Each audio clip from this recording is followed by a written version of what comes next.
ស្រឡាញ់តែអូនម្នាក់គត់មិន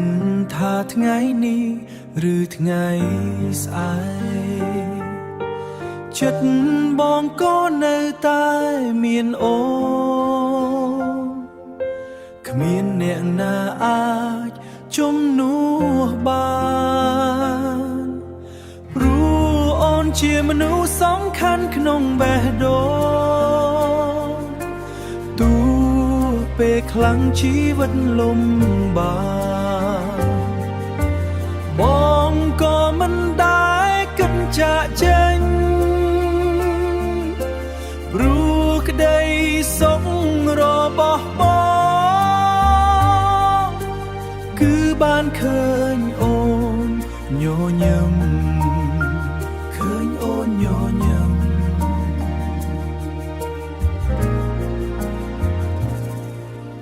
បងអាចគ្មានអ្វីច្រើនតែបងមានស្នេហ៍ពិតមួយតែបងមានស្នេហ៍ពិតមួយដែលចង់ថែអូនគ្រប់ពេលនឹងស្រឡាញ់អូនរហូ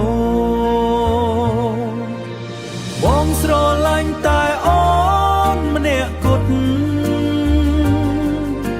ស្រឡាញ់ដោយចិត្តស្មោះទោះពីភពលោកប្រែប្រួលចិត្តបងក៏មិនប្រែពីអូនឡើយ